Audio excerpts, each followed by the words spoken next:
Méditation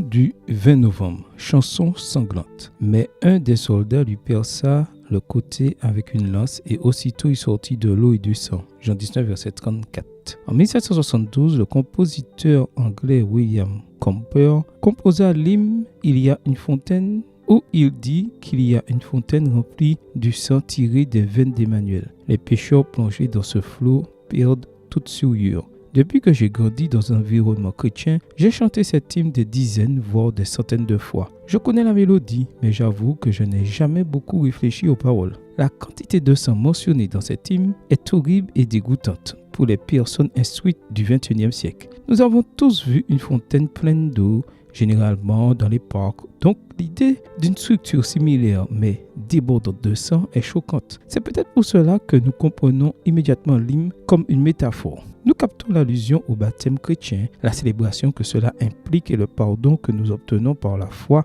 en la mort du Christ. Cependant, ce grand hymne contient un équilibre délicat entre le métaphorique et le réel, entre le spirituel et l'historique qu'il faut garder à l'esprit. S'il est vrai que nous accédons au pardon divin par la foi, la crucifixion de Jésus fut un événement véritable, historique et très sanglant.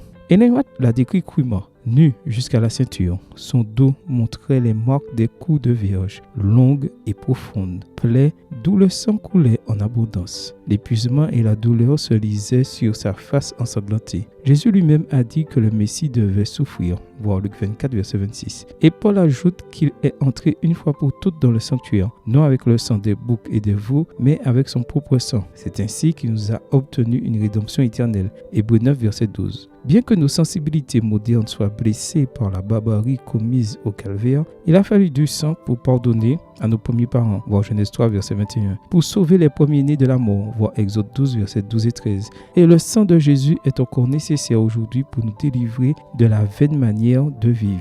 1 Pierre 1, verset 18 et 19. C'est pourquoi je t'invite à chanter avec moi en ce jour, et moi également, aussi mauvais que je sois, je peux m'y laver, et tant que je serai dans ce monde, je chanterai sa gloire. Amen. Bonne journée à toi et que le Seigneur te bénisse.